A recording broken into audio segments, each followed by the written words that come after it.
Wanahabari mjini Mombasa Jumatatu walijumuika na wenzao kote ulimwenguni kuadhimisha siku ya kimataifa ya kutokomeza uhalifu dhidi ya wanahabari kwa maandamano ya amani katikati mwa jiji hilo. Hafla hiyo ilifanyika chini ya kauli mbiu kuongeza uelewa juu ya unyanyasaji wa kijinsia unaowezeshwa na akili mnemba ama ukipenda AI dhidi ya wanahabari wanawake.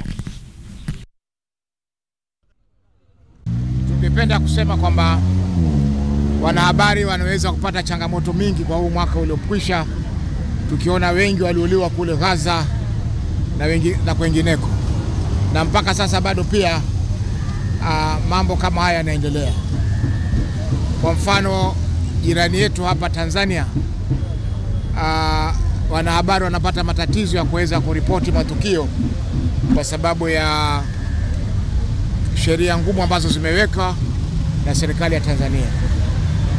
Kwa hivyo tungependa kutoa wito kwa serikali ya Kenya pamoja na Jumuiya ya Afrika Mashariki kwamba waingilie kati masuala ya Tanzania ili kuona kwamba kunakuwa na amani katika nchi hiyo, kwa sababu sisi tumeungana pamoja kama East African Community na tumekuwa ni kiungo kimoja. Kwa hivyo Tanzania ikiwa na shida, ni jumuiya nzima ya Afrika Mashariki iko na shida.